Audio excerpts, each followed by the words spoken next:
process of diving a site for the first time is fairly complex and intense. From the surface, we have to play out a grapple with several hundred feet of line in an effort to secure something into the site and hold us in position. At that point, the divers will begin to prepare with the equipment, the diving equipment, and we like to give people a real feel of the experience. So we ask one diver to be the one that primarily sets the mooring line, the line that people will come back on after they've begun their initial dive, and where they will come home and come up the line. And the other diver is responsible for shooting video. We knew it was a steamer, we knew it was large, we knew it could be the New York, but certainly we had no authentication. We dove it for 3 months, July, August, and September, and on the very last dive in late September, Tim Troop was diving with Marty Lutz, pushing the video camera, and Tim moved off the port side of the ship onto the floor of Lake Huron, about 50 feet off to the side, and he came to what looked like a giant bowl.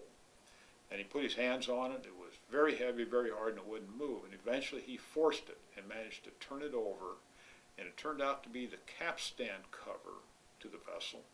And it's brass, and engraved in the capstan cover was the name, New York. We finally had validated the ship's identity on the very last dive of the year. She's sitting upright on the floor of Lake Huron. Her anchors, one of them is still in place in her chocks, the other one has been knocked free and sits on the floor of Lake Huron. Her upper works, which are her cabin structure, was blown off at the sinking.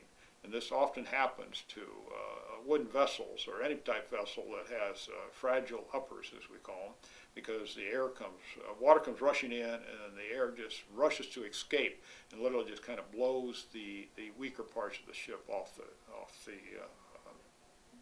vessel itself.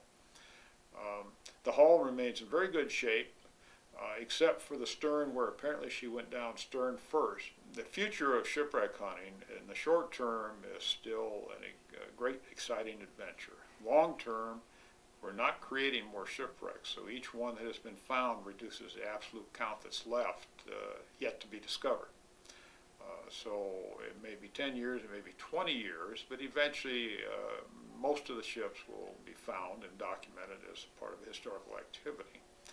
I consider myself extremely fortunate to have been born at the time and have the equipment developed and have the interest and have the technology come online where you could begin this exploration right at the front of the set of events that we're going to allow it to happen.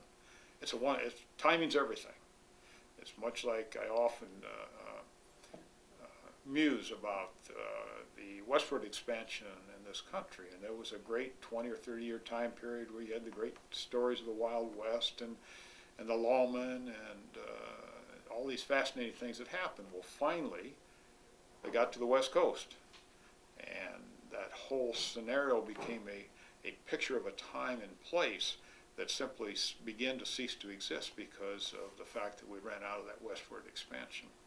Same thing with shipwrecks in Great Lakes, that there is a finite timeline and end to it, but that ride from the beginning of the experience up to that point has been a tremendous, unique event.